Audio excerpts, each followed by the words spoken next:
Cheap Travel Knowledge class number 2. Thank you to the 3 people who are in. Let's see. Can make sure the chat up. Live chat. Alrighty, please write in if you can hear me.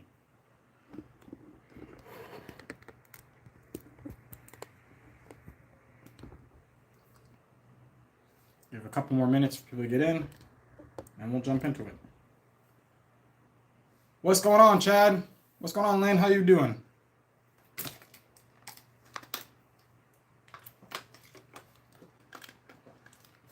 Awesome. Perfect. Cool. So, like my other classes, we're going to go over first a card, then we're going to go a little bit into shopping portals because I don't think people might utilize those as much. And then we're going to go into talk a little bit where dynamic pricing can actually end up working out. So, cool. Where'd you guys go?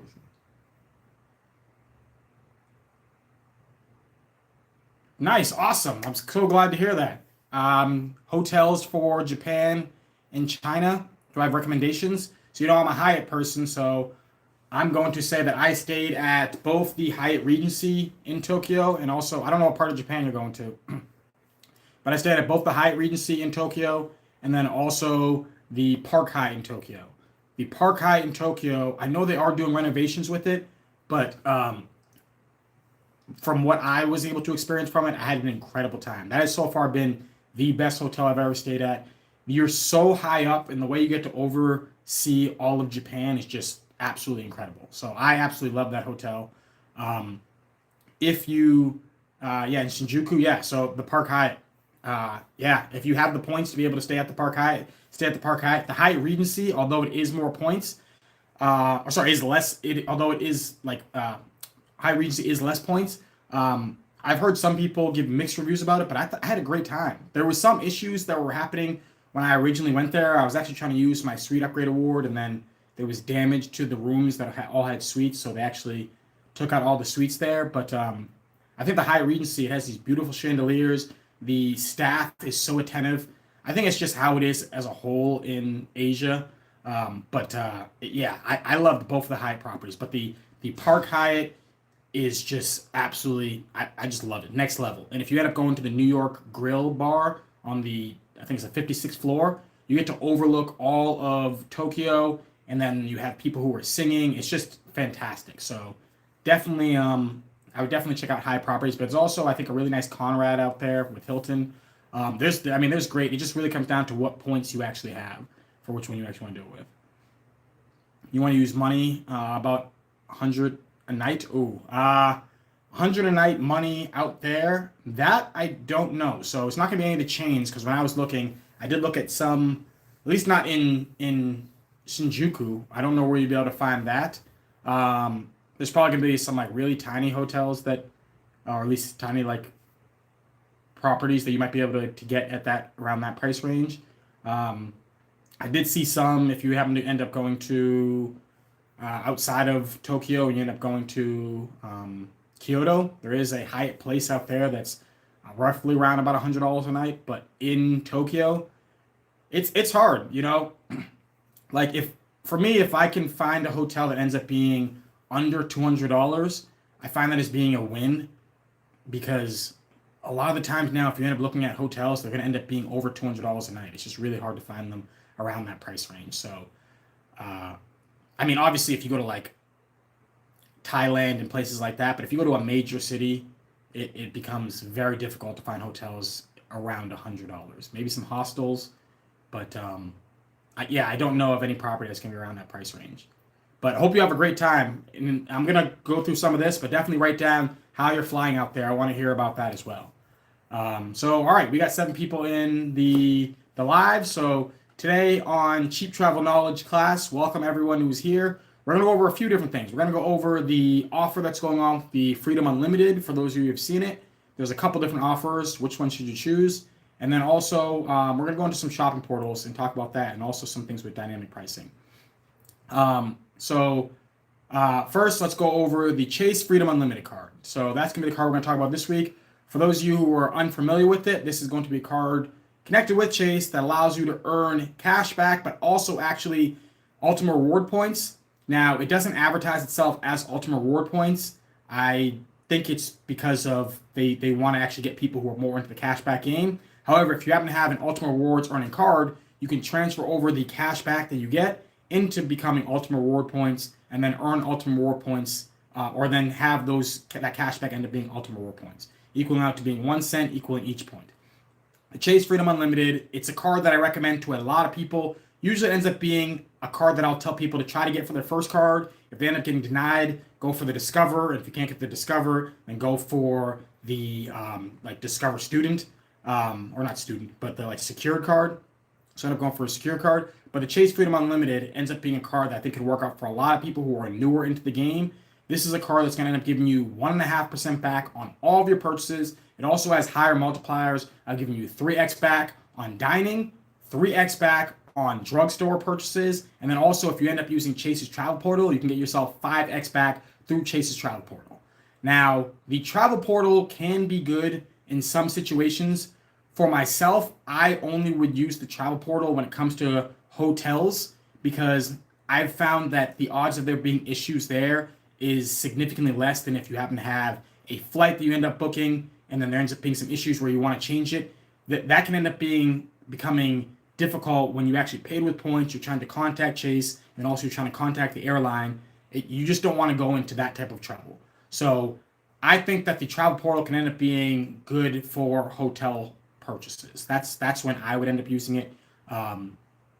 If I wanted to go that route, I actually have hotel cards, so I probably wouldn't end up going that route. But if you were to use it, that's where you would actually end up using it.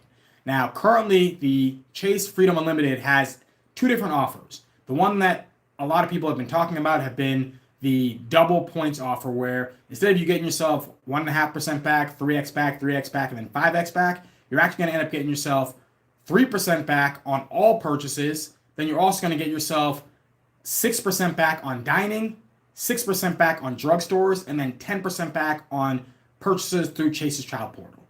This has the potential to actually end up being a really strong earner card.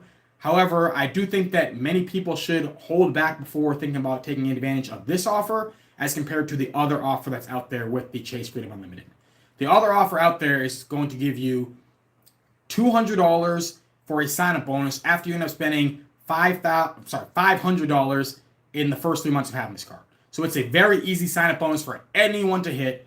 Everyone's going to be spending $500 at least over the course of 3 months. If you figured out a trick on how to not spend $500 over the course of 3 months, please let me know your YouTube channel and I will follow it because I want to figure out your financial secrets.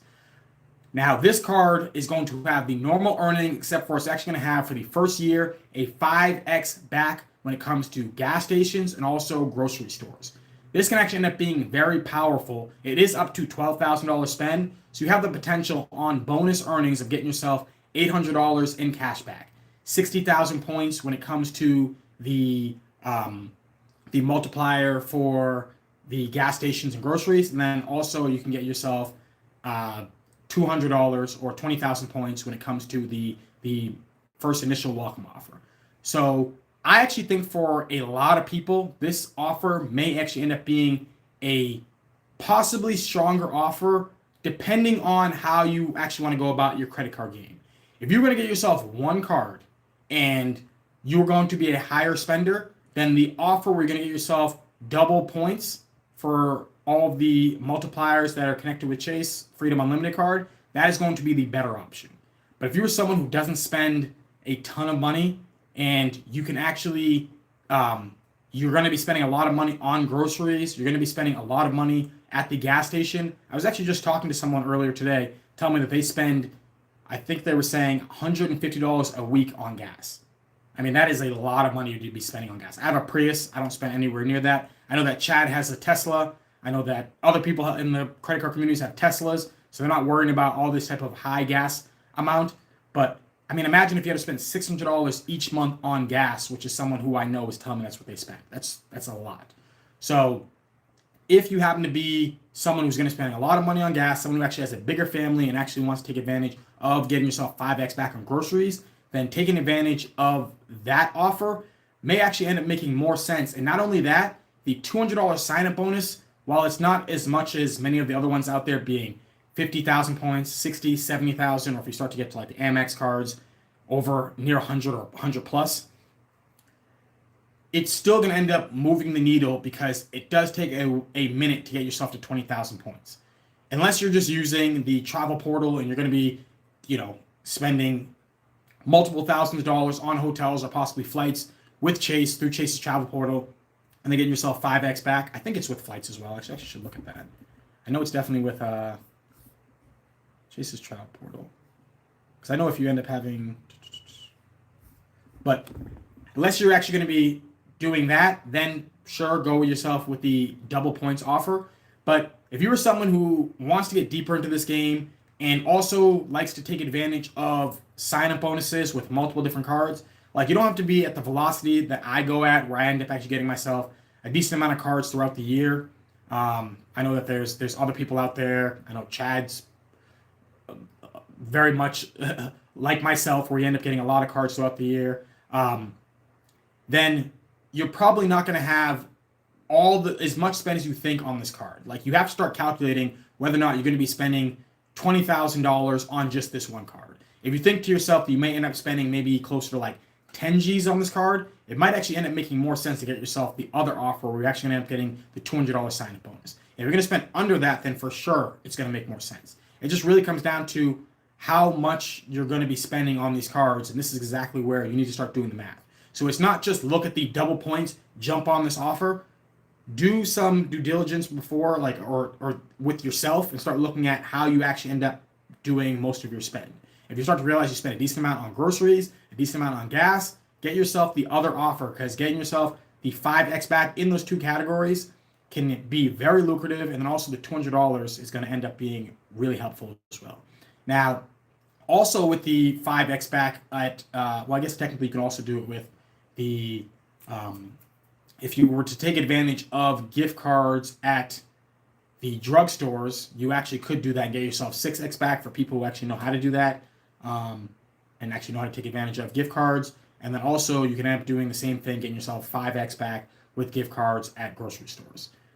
So if without even getting into like deep manufacturer spending, if you're someone who just wants to get yourself 5x back on a bunch of your purchases, then just get yourself a gift card at one of these stores, use the gift card to buy the items you want to get, and then you just got yourself essentially 5x back. So, I mean, this is the reason why I say I actually don't get the Amazon card, is because anytime I want to make Amazon purchases, I just go get myself an Amazon gift card at a place where I can get myself 5x back, and I actually have the Chase Ink Cash card. I can just go get myself an Amazon gift card at Staples, get myself 5x back, and then now I have 5x membership or Ultimate Reward points with Chase instead of having to get myself just the cash back with the Amazon gift credit card. So that's a way that if you actually happen to have either one of these cards, you can take advantage of the gift cards that are connected with grocery stores or drugstores.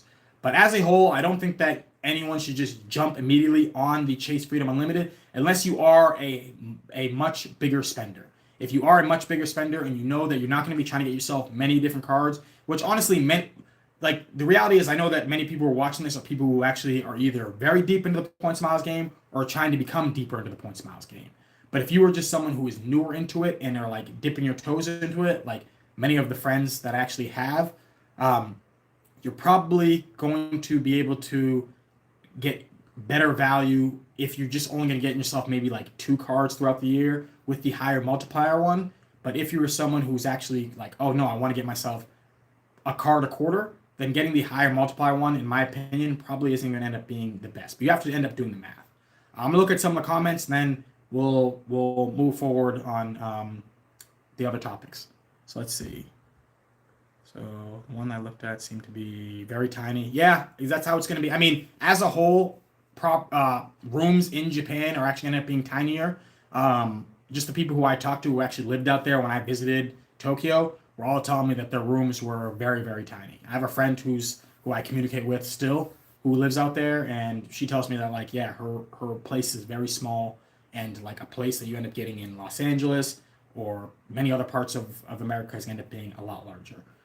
So that just may be how a lot of the places are going to be out there. But if you actually are going to be just going out and about a lot, it really comes down to how much you actually value staying actually in the hotel room. For me, I like having the bar that ends up being at the hotel room if I just want to kind of chill there before I end up going out. And I also like to like certain things if they have a nice pool. I mean, I don't know how much that's going to be in some places. The Park Hyatt actually has a nice pool, but there's different things in the hotel that I like. But I know a lot of people who the hotel doesn't really matter as much. They just want to be able to sleep and then go out because they're going to be out and about the entire time. So it really comes down to how you actually are when it comes to traveling. 5x on gas, groceries, both unlimited. Freedom. Yep, exactly. Yeah. We spend $150 a week on gas. Yeah, that's a lot. 200 plus on groceries. So exactly. Yeah. Honestly, PM, I would say look at the other offer. Yeah, you're in the same boat as my buddy where he was saying that he spends $150 a week on gas. You're spending $600 a month on gas. You're spending $200. You're spending $800 a month on groceries. So right there, you're going to be getting yourself 5x back on $1,400. So I would like to get 5x back on $1,400 consistently each month throughout the entire year until you end up hitting that 12,000 cap, which I mathematically you will, as compared to getting myself the higher multipliers, possibly in dining out, and then possibly at drugstores, and then if you end up using Chase's travel portal. So it just really comes down to how you actually end up going about it. But seeing how you just said your spend makes a lot more sense to actually go in the route of getting yourself the other offer where you can actually end up getting the initial $200 sign-up bonus as compared to the double points. Okay, that need to clean up. I just need, oh yeah, exactly. If that's all you need, just a place to sleep and shower, then get yourself, find, I don't know, maybe even a hostel.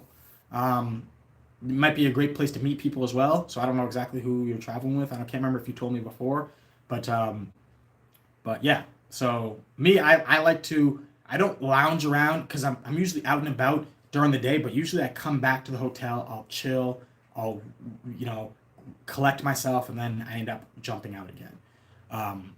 But it's everyone has different travel needs and just different ways that they like to travel. So that's pretty much what I'm actually going to go over when it comes to the Freedom Unlimited card. I do think that the Freedom Unlimited card, let's see, question, do you, second Chase, sorry. Yes, if you end up getting an Amex card, it is going to count towards Chase's 524, even though it doesn't add a hard inquiry. So the inquiry is not going to be added on, but the new account is actually going to be added to your new personal credit report. So unless you end up getting yourself an American Express business card, so like I got the last American Express card I got was the Delta Gold card. If you end up getting yourself the American Express business cards, this won't add towards your Chase 524. However, what American Express is doing is that if you actually end up applying for their cards and then you actually end up not getting approved, you don't have to worry about the hard inquiry being added on, so it's not really going to affect your credit. But if you, just because you end up getting yourself the American Express Platinum, Gold, Green, and there's only one hard inquiry on there, you're still going to have 3 new lines of credit added onto your account. So, yeah. Okay, so the next thing we're going to be looking at is going to end up being shopping portals. So, not as many people, I feel, take advantage of shopping portals as they should. Now, there are going to be 5 things that I've said. I've made a video a while ago, but I think that it's very, very important. Is there's 5 major things that are going to be making up the points you're going to be earning. It's going to be the multipliers with the card. It's going to be referrals. It's going to be shopping portals. It's going to be sign-up bonuses. Then it's going to be spend that isn't yours, which could either be going to a restaurant and having someone else buying things, buying something for someone, having them paying you back, or if you know how to manufacture spend, that. Shopping portals, I think, can actually end up being a very lucrative way to rack up a ton of points. However, people don't, I feel, take advantage of them to the ways that they can and earn themselves as many points as they can because they're just not even thinking about shopping portals. So one that I've talked about numerous times on my channel is going to be Rakuten. Rakuten, for those who don't know, is going to be a shopping portal that has hundreds, at least, websites that are connected with them where you can actually end up earning yourself either cash back or membership rewards points if you happen to have a membership rewards earning card. I earn myself membership reward points through Rakuten, and I'm able to earn a decent amount of membership reward points because of the fact that I take advantage of the different multipliers that are connected with Rakuten. So I don't know how many people who are watching currently actually have a Rakuten account. If you don't, I'm going to show you in just a few minutes why you should get yourself a Rakuten account. And if you already have one, I don't know if you've already taken advantage of this, but I'm going to get you some either free money or some additional free membership reward points. It's going to end up being very easy. Just keep on watching, and I promise you that there's probably going to end up being a decent amount of people who actually haven't done this, and you're going to go, wow, I just earned a bunch of points very easily from very little work. So there are actually going to end up being many different shopping portals out there. I take advantage of the shopping portal with Alaskan Airlines because those miles can actually end up being harder to come by. There's also going to end up being ones with American Airlines. There is one with United that I used to use, but after United's devaluation, I just kind of don't even think about United miles that much anymore. But when it comes to the different shopping portals, you have to look at what I try to do is I try to think of what are some miles that I end up wanting, such as like American, Alaska, which ends up being harder to come by, and then look at them as compared to the multipliers that are connected with using the shopping portals. Because many of the different websites are actually connected on there, and then if you actually end up looking at them, you can end up seeing, oh, okay, if I want to shop at Nike, I may end up getting myself 6x back with Alaskan Airlines, but I may actually end up getting myself 10x back with Rakuten, and then maybe 9x back with American Airlines. How hard is it to come to get myself 9x with American Airlines as compared to getting myself 10x with membership reward points through Rakuten? Now, there's probably going to be a lot of people out there who, and I completely understand, where you're like, oh, I would rather just earn membership reward points every single time, no matter what, because transferable currencies are more valuable. I definitely agree with that ending part. However, sometimes there actually ends up being some great sweet spots with things like American and Alaska. And because they are harder to come by with their points, there are many occasions where I actually end up foregoing getting myself a little bit more membership reward points and then going and getting myself Alaskan Airlines miles or American Airlines miles just because they are harder to come by. Now, something that many people can end up doing is you do have to look at the price points. But if you are going to be buying someone flowers, if you're going to be buying whether it be for Mother's Day, whether it be for, for your wife, whether it be for any loved one out there and you want to buy them flowers, many of these companies actually, or many of these shop portals actually have the ability to use them to get yourself pretty decent cash back or points back. So you can end up getting yourself, I'm talking about like maybe 20x back when you actually end up using the flowers that are connected with these different programs. So I've actually done this numerous times when I send flowers out to my mom, my grandma, for Mother's Day, for their birthdays, for Christmas. This ends up being a way where I can get myself additional back. Now, I do make sure to price point if I can end up finding a similar thing, how much more is going to end up being. Sometimes you might actually end up seeing it being like very close when it comes to the exact same price, but other times you may actually end up seeing that you're kind of like buying these miles, but it may actually end up being at a cheap price point, and you just have to calculate whether or not it actually is going to make sense for you. Definitely these are the ones that are more of my favorite. If you are someone who is team cash back, Capital One actually has a shop portal you can take advantage of with them. You don't even need to have a Capital One credit card to be able to do that, but you can actually get yourself pretty decent multipliers with the Capital One shop portal. So what I'm actually going to do now is I'm going to show anyone who's watching how you can end up getting yourself some very easy points with Rakuten. So for those of you who are watching right now, how many people already have a Rakuten account? Just say I have one or say I don't have one. And if you happen to have one, or if you happen to not have one, do you happen to have a membership rewards earning card? Because if you do, you're going to want to hop on it pretty quickly just to get yourself some free and easy points. So yes, you have it. I have one. Cool. We got a few people saying that they have one. Alrighty. Great. So one of the things that I've taken advantage of with Rakuten is there ends up being times you can find just like easy ways to get points without really needing to even spend money.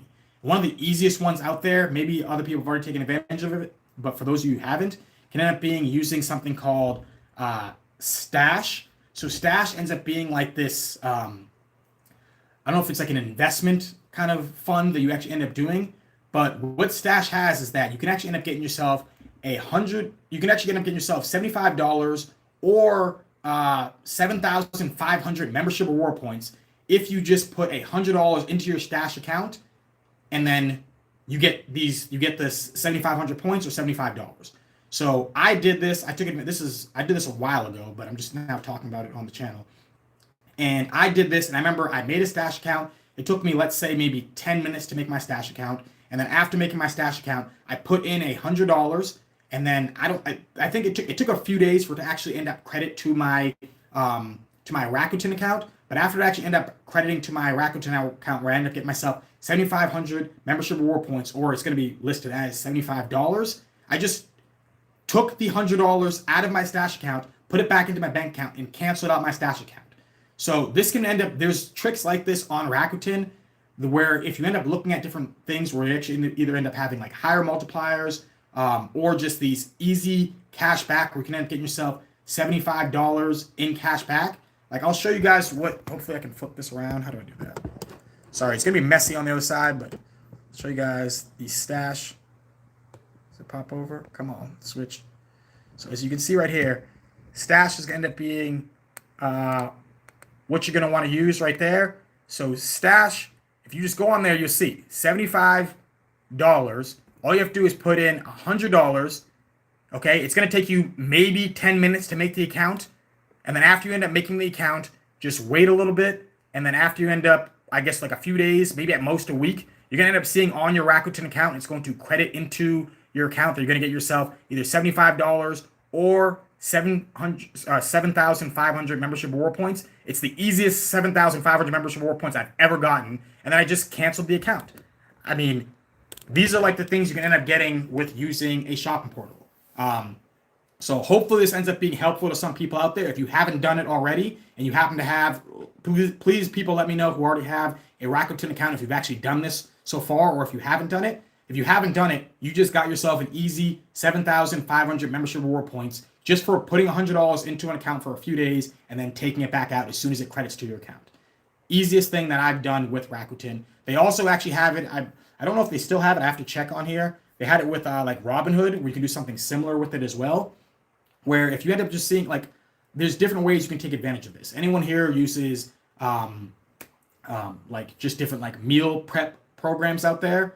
I know that I've used Factor. Factor, when you actually end up doing like the first week of actually earning food, or first week of getting food, you can end up getting like a crazy good discount from Factor when you actually end up buying the food. And then after you actually end up buying the food and get the crazy great discount for the first meals you actually end up getting, I'm talking about it might end up being like $4 or $5 per meal.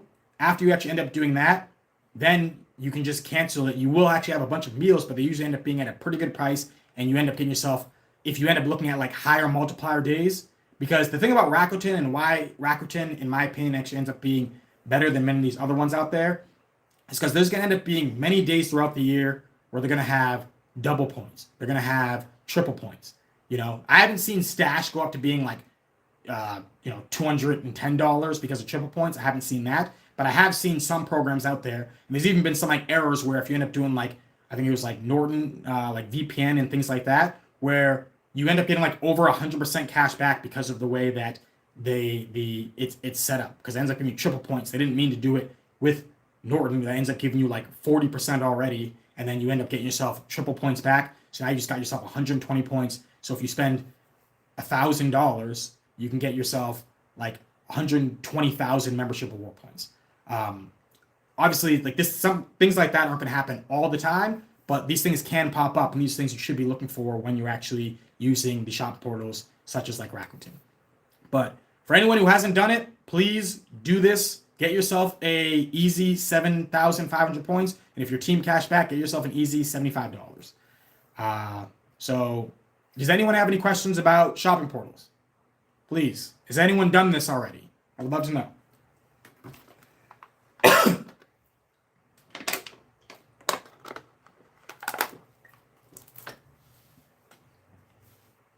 Alrighty. Does anyone have any trips planned? Anyone, please comment. Have not done this. Please, KC, do this. If you happen to have a membership rewards earning card, make sure it's linked to actually being membership reward points, because I think that if you start off as cash back and then you switch it to being membership reward points, then you don't have the ability to make that initial cash back become membership reward points. I could be wrong on that, but there was a point where I got like a bunch of cash back instead of membership reward points before I switched it over. And I wanted the cash back I had to actually be membership reward points. So, but yes, make sure you actually end up doing that before you end up, if you want membership reward points, before you actually end up getting yourself the stash points, and then yeah, easy way to be able to get it. Let's see. Okay, Scotland, awesome. That's pretty cool. Yeah, I would like to visit out there. Actually, there was someone who I met from Scotland in Tokyo when I was in the Golden Guy, which is like these tiny bars in Tokyo. There's a lot of people from Europe that I met out there. And there was this gentleman from Scotland, and he was really cool. He was really fun to talk about him, and I forget where his girl was from. She wasn't from. I can't remember. She wasn't Irish. I don't think she was from Wales either. I don't know. I can't remember where she was from, but I remember he was from Scotland. Let's see. It's just New Mexico. Nice. Yeah, that's actually one state I actually haven't visited yet. I've been looking to go out there and doing like the balloon. Actually, I think it's going on like right now, like, or at least maybe not right now, but I think it goes on in October where I end up having like that balloon visit. So yeah, but that's pretty cool. It's definitely a state I want to visit. Portugal in the spring, awesome. A lot of people have actually been hearing talk about Portugal. I hear that it's like more reasonably priced than other places in Europe if you actually want to go out to Europe. But I have heard numerous people talk about Portugal. It's a place that I need to visit. What would you suggest as the best way to use the redemption to fly on one of the Uber luxury? The best way to do the Middle Eastern. Okay, so let's see. So one that I've actually looked at. I mean, there's. It depends. Okay, so if we're trying to do first class,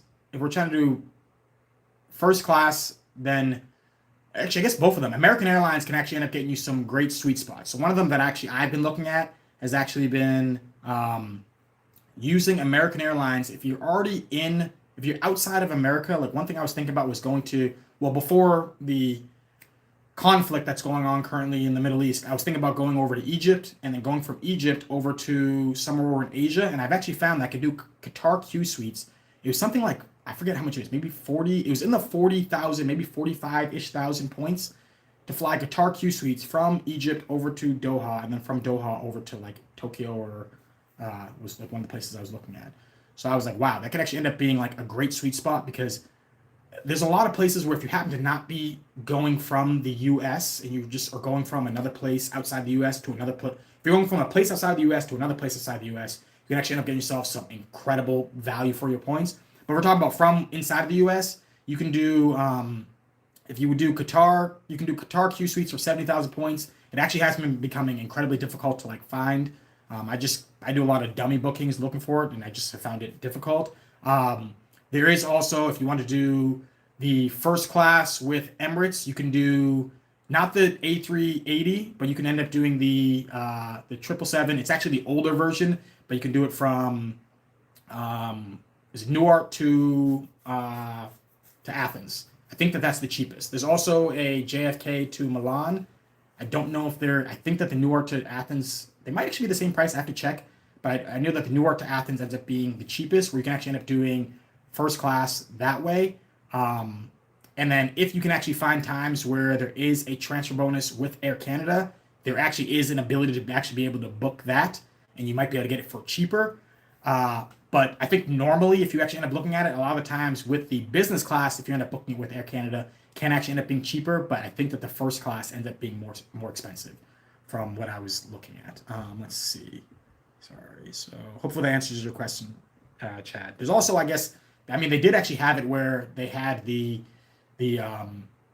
oh goodness, Etihad like apartments. They had that a lot of people were booking.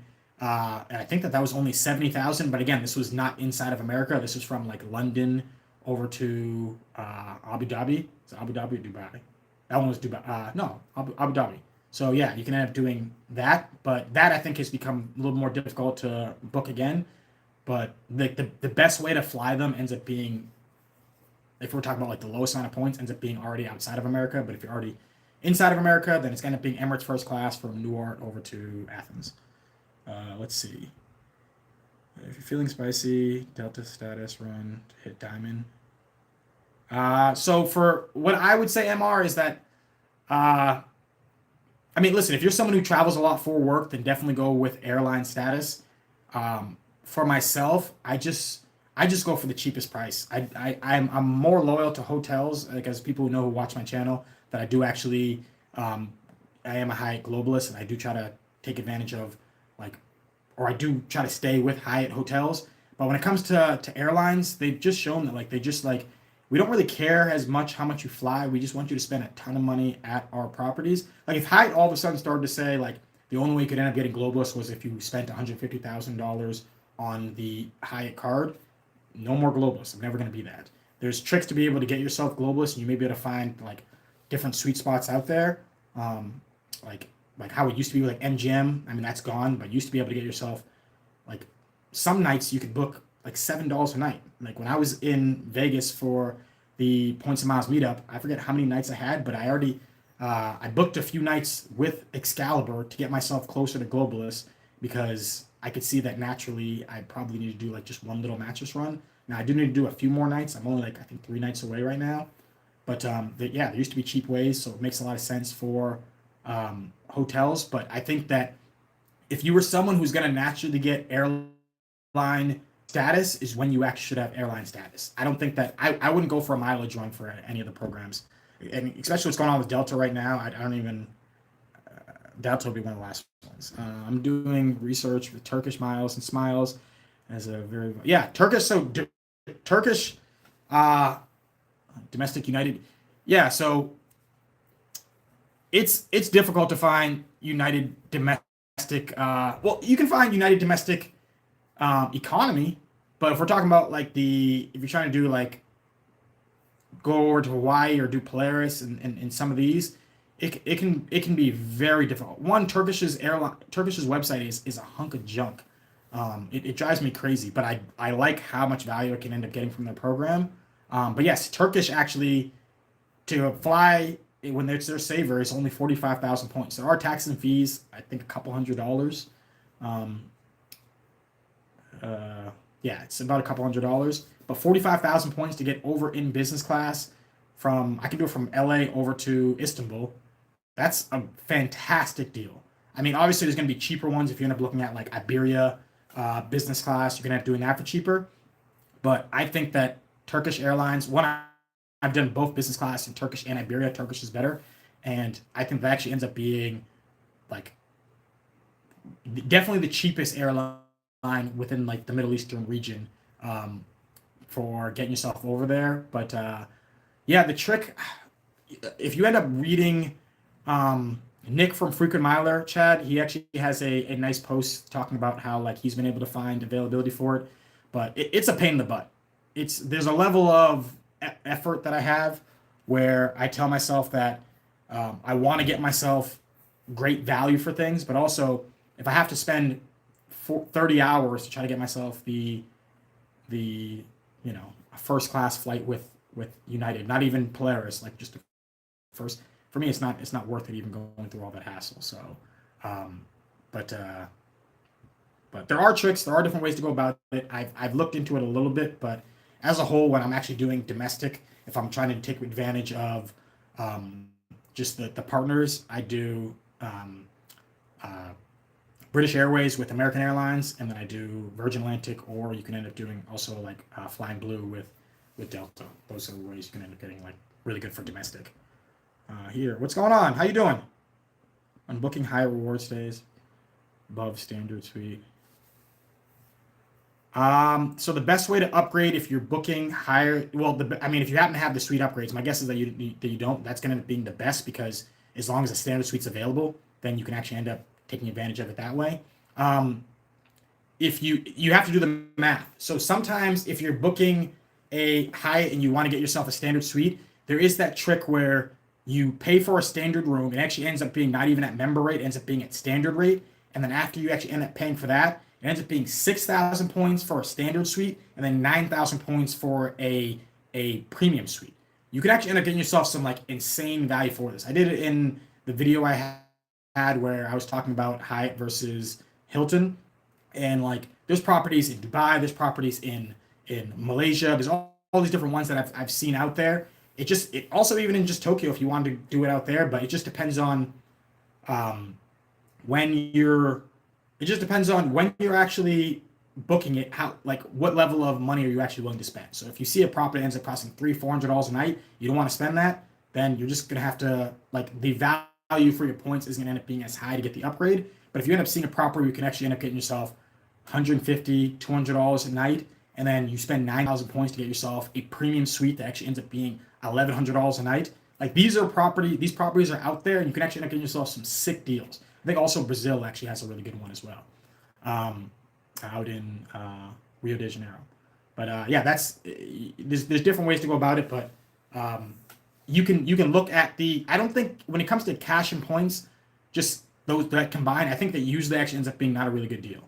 It ends up being the other one where you end up doing the cash for a standard room and then points for an upgrade is usually the better deal than the cash with points. I think cash with points.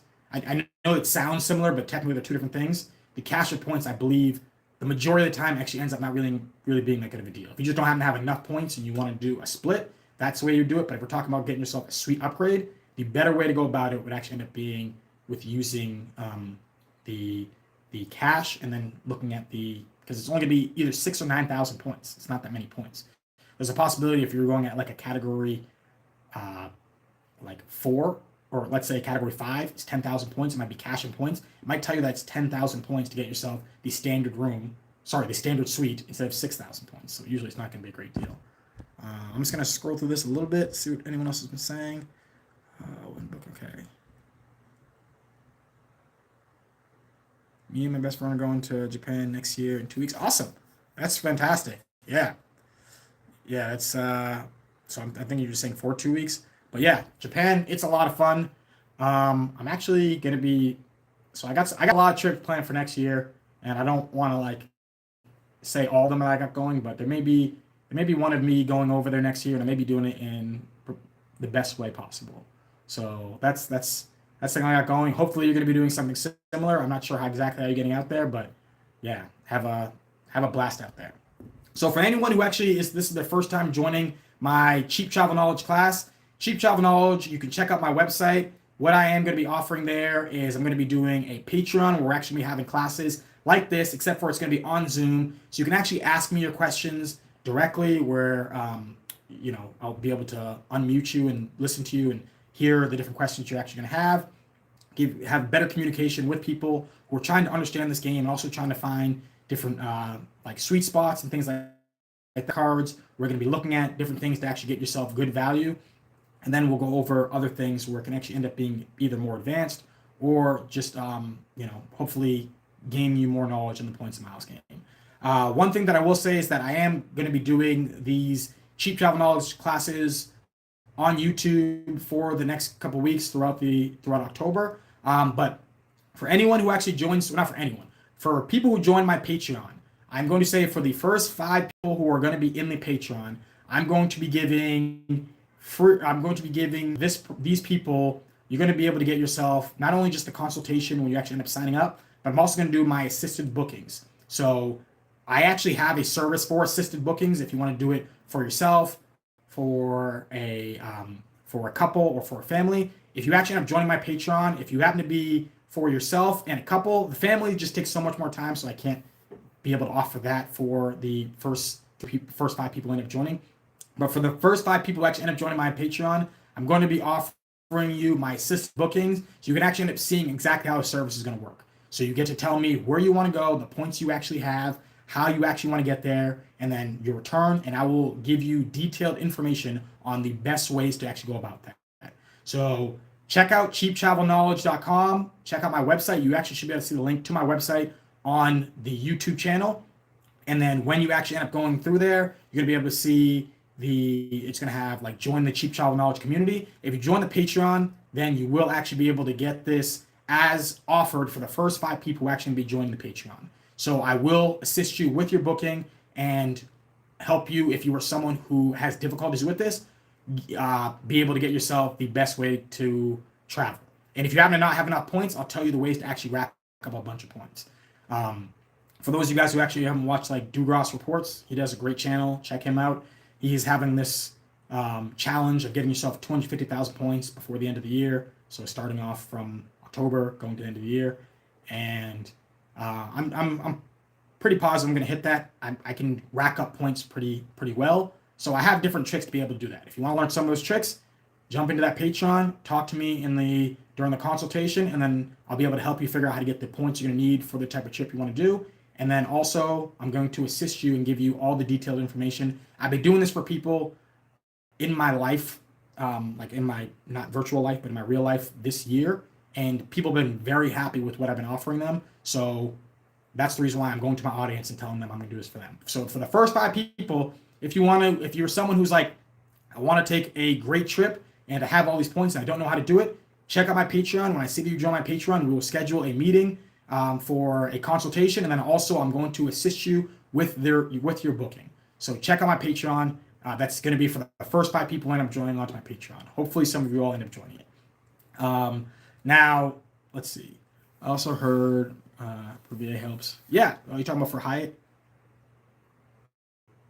Yeah, so if you're talking about Hyatt Privier, yeah, that's another way to get yourself Hyatt. It's another way to get yourself status-like benefits if you don't actually happen to have status. So definitely for people who are like want to stay at Hyatt hotels, are okay with paying for nicer Hyatt hotels, you can get yourself status very similar to like status. It's kind of similar to in the sense of people who have, if you happen to have the American Express Platinum card and you end up using Fine Hotels and Resorts, it's very similar to something like that where you can actually end up getting yourself an upgrade if available, later checkout. I believe free breakfast comes with it. There's many different benefits that actually end up coming with Hyatt Privier. So yeah, that's a great thing to remind people with that. Okay, so the last thing I actually want to talk about is end up being certain points that people may actually end up calling maybe trash that aren't necessarily trash, but they need to be used differently than how you actually want to use something like your maybe American Airlines miles, Alaskan Airlines miles, or some of your transferable currencies. These end up being points where they're predominantly dynamic pricing that they actually end up going with, like with their programs. Programs I could name would end up being things such as like if you end up having Delta miles, if you actually end up having JetBlue miles, these programs, the pricing is going to fluctuate depending on the pricing of redeeming your points is going to fluctuate depending on the price of the actual ticket. So just for basic example, say it ends up equaling like it ends up being $100, it might end up being 10,000 Delta Sky miles. If it ends up going up to being $150, it may end up being 15,000 Delta Sky miles. Now, it actually ends up being a little bit more valuable than that with your actual Delta Sky miles. But if you actually happen to, this is how it's essentially going to end up moving with the actual program. So for people who actually end up having points that end up being what people would call Sky Pesos with Delta or JetBlue miles, and you see it and you go, oh, I can't get myself a business class flight over to Europe without having to spend 400,000 Delta Sky miles. These miles aren't bad. These miles are going to be great for domestic economy flights. A lot of the times when I fly around domestically, I'm flying around. Actually, I think, yeah, this year, actually, no, I did do one with United where I actually ended up having business class. But that was because of something with like status. That was a little bit different. But the vast majority of the times that I fly domestically, I'm flying in economy. And I save up my points to be able to fly internationally in business and in first class because as uncomfortable as maybe like a 3-hour seat might end up being on a plane in economy to go from LA to Dallas, it's going to be significantly worse going from, flying over to Europe, flying over to Asia. So in those instances, you're going to want to, unless you just earn an insane amount of points, you're going to want to save those points for those times. So you're going to want to have your transferable currencies and also if you end up racking up points with the Alaskan Airlines cards, you get it, the American Airlines card, I would recommend not using those on domestic flights and saving those for international flights. Get yourself some great value. I should actually have an Alaskan Airlines video coming out pretty soon where I'm actually going to be talking about how, like, just the program and how you can end up getting yourself really good value with their miles. So I would say save those because what will end up happening is you might actually end up using them and then you end up realizing like, oh my goodness, there were so many good sweet spots where I could have got myself a business class instead of me spending, like, to go from LA to Dallas, sometimes, I mean, what is it, $200-300, which I'm not saying that it's like, nothing, but as compared to doing a business class flight over to Europe, you're looking at like it's gonna be $3, $4, or $5,000 gonna end up costing, but it could end up being nowhere. Like if you're looking at it with either, I think with if you end up using like American Airlines miles, which I wouldn't recommend necessarily doing as much with there, but it ends up being something, if you can find it, like 57,000 miles. Like they're gonna end up being like a place where you can see much better value using international in places where you may actually want the higher luxury, but you don't actually want to pay the higher luxury price. It's gonna end up being significantly more. So Delta Sky Miles, JetBlue Miles, Southwest, Rapid Rewards, these are points that you want to earn, and then if you actually end up seeing that you can use them, unless you're trying to save up for JetBlue Mint, or you're trying to save up for Delta One, which is just going to be a ridiculous amount of points, use these for your domestic flights. So like I have JetBlue miles, and I like to fly JetBlue. When I go home to Massachusetts, I'm going to use my Blue miles to fly to Massachusetts when I fly economy. Although I actually have found some American Airlines business using Iberia, but that's just because I have so many membership reward points that I'm just trying to figure out ways to use them. Or I guess Iberia and British Airways, you can actually end up using those to get yourself business class flights and first class flights, domestic business and first class flights, transcontinental. But use these points. Now there are some places where you can actually end up getting yourself sweet spots with some of these different programs. The JetBlue has it where they're partnered with, I believe it's Hawaiian, where I haven't even found ability to be able to actually use them to take advantage of it. It's just I can't ever find availability. I think you actually may need to call. But with Delta, I would recommend just using them and not trying to save them up. Like I think that if you happen to travel, there's really almost no reason to have yourself like I've heard of people having like hundreds of thousands of Delta Sky miles. I'm just like, why? Why do you have 5, 6, 700,000 Delta Sky miles? If you're flying with Delta, just use your Delta Sky miles right then. Just use them immediately. And then if you want to travel international in business and first class, then that's when you end up using your other points. But just use your Delta Sky miles, use your JetBlue miles. The only time where you can actually end up getting yourself really good value for your Delta Sky miles is if you actually end up looking at using your Delta Sky miles when you end up not touching the US. I think not touching North America as a whole. So if you actually end up flying, I think it's from like maybe Mexico over to Europe, you can actually end up getting yourself a business class flight. I think it ends up being still like near 100,000 Delta Sky miles, but it's way less than 400,000 Delta Sky miles. Also, if you happen to be flying from somewhere in Asia to another place in Asia, and you wouldn't be flying on Delta with this, you'd be flying on partner airlines, you can actually end up getting yourself really good value for your Delta Sky miles there. So if you were to be flying from, I don't know, maybe like Singapore over to Tokyo, and you end up using Delta Sky miles, you probably actually can, you gotta look at what partners over there, but you probably can actually find a business class flight, which I think ends up being like maybe 5 or 6 hours, doing that as compared to, for like a pretty decent deal, as compared to anything you'll be able to find using Delta Sky miles for Delta. If you actually want to fly on Delta using any of your points for the lowest value, then you're going to want to, it's going to end up being using Virgin Atlantic and Flying Blue points. But I would use that after I've already exhausted many of my Delta Sky miles. And the reason for that is because I would rather save those points and use them for international if I can. And then if I end up seeing an expensive seat, maybe I guess if it was an expensive seat, then you can actually end up justifying it there, because then you can get yourself really good value when it comes to cents per point. But as a whole, just you earn it. Like those points are the ones that should be earned and burned very, very quickly. Like I've been looking at, okay, where am I going to be flying? I have Delta points that I got from my Delta business card. I'm just going to get rid of these things so that when I travel around the U.S., I don't have to worry about having to spend the, ridiculously high prices right now that economy flights actually end up being. So, yeah, that's really where I actually want to get with that, was make sure that if you actually end up having these point currencies that are with dynamic pricing, that don't have strong partners for you, for the things you may be looking for, which are probably going to end up being leaving the U.S. and then coming back into the U.S., then earn and burn those immediately. You should not be having hundreds of thousands of either JetBlue miles or Delta Sky miles. It makes no sense. But it can make sense to have it with membership reward points, ultimate reward points, built reward points, thank you points, venture miles. Those can actually make more sense to have. You still want to earn and burn, but it can end up being a little more difficult, I think, because unless you're taking just a ridiculous amount of international travel. But hopefully it ends up being helpful. Hopefully people understand what I'm saying there is that you really shouldn't like just stack those. They should just try to get them out. So let's see. I'm gonna look down here. Do you have status with American Airlines?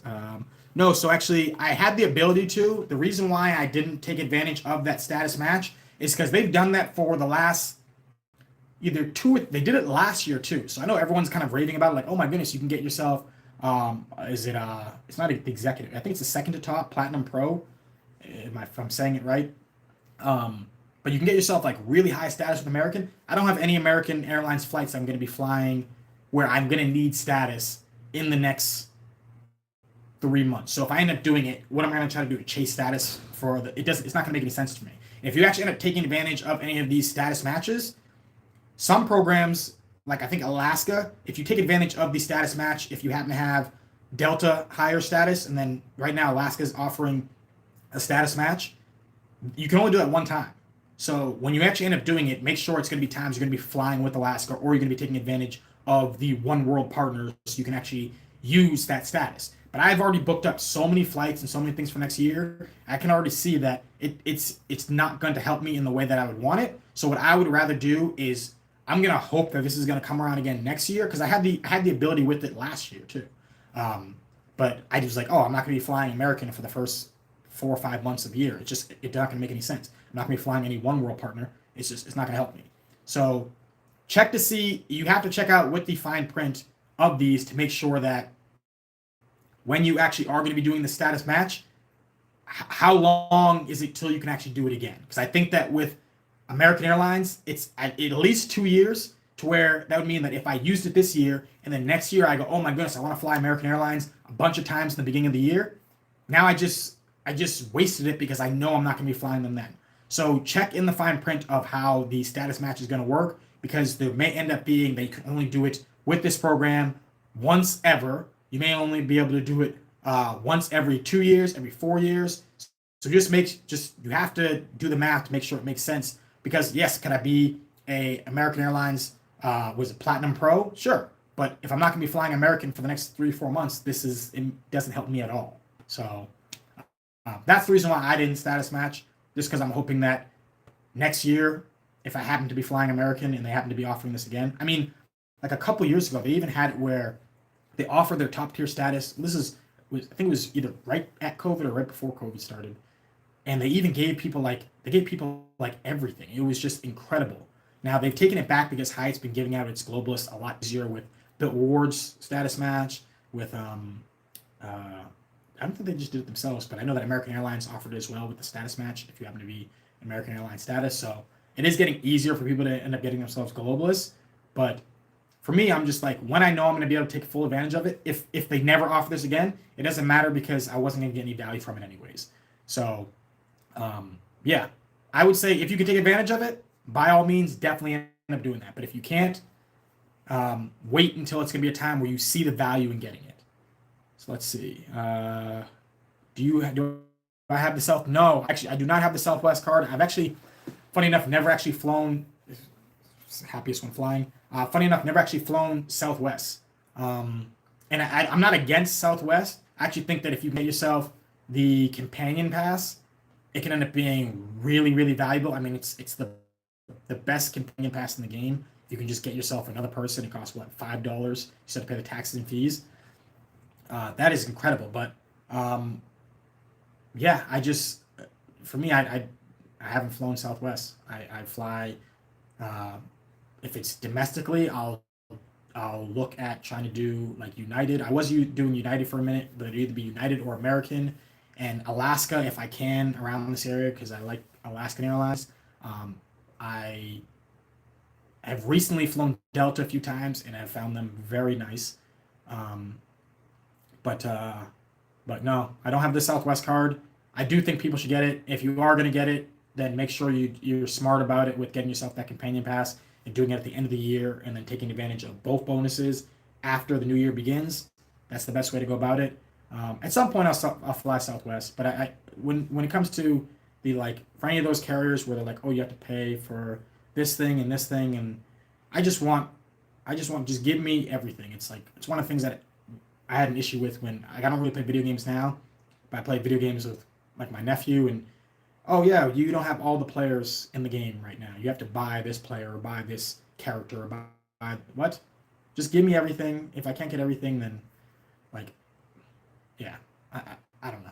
That always kind of annoyed me, but for some people, I do know it does work. My brother, I believe he flies either like Spirit or Southwest like every single time. He never flies any of the top carriers. So let's see, Arnon Burns, Amato. Yep, exactly. Nice. Yeah, you got upgraded in all segments. That's awesome. Yeah, yeah, that's great. I mean, yeah, if you're someone who's frequently traveling, if you actually end up having that status, if you actually have, so I guess if you're going for diamond, I don't know how long it is until you can um, status match, but check out the JetBlue. I mean, it might already be done because a lot of people are already doing it because they're giving out like sweet upgrade awards. But check out the status matches that are out there. It doesn't mean you lose your status. You can status match with some of these programs. And if you see that you may be flying Alaska at all or JetBlue, um, shoot, take advantage of that if you know you can get them and get yourself that top tier status. That can actually end up being great. Um, but that's going to be this week's of the Cheap Travel Knowledge class. For anyone who, again, wants to join the Patreon and wants to get themselves an assisted booking, the first 5 people who do that, I'm going to work with you to hear where you're trying to go, how you're trying to go, and then I'm going to do exactly what I've done for many other people who've been very happy with what I've been able to offer for my service. So go to cheaptravelknowledge.com. I should have put it in the description box at the top of this. I'm still new at the live. I need Anthony Venture to help me out because he's a G at this. But but yeah, please check out my website, cheaptravelknowledge.com. If anyone has any questions, you can always email me at jp@cheaptravelknowledge.com, and I'll do the best I can to answer the questions you actually have. If you just have questions about the service, you have questions about the Patreon, I'll do what I can to help you out there. And I do still have the service as offered, but if you just join the Patreon, it's going to end up being cheaper than just paying for the service. So check out the Patreon, and there's always going to be videos coming out on the JP Knowledge YouTube channel. But hopefully you guys enjoyed this video. Hopefully you guys enjoyed this live. There's going to be another one coming out next week. So check it out. But I'll catch y'all later. Peace out.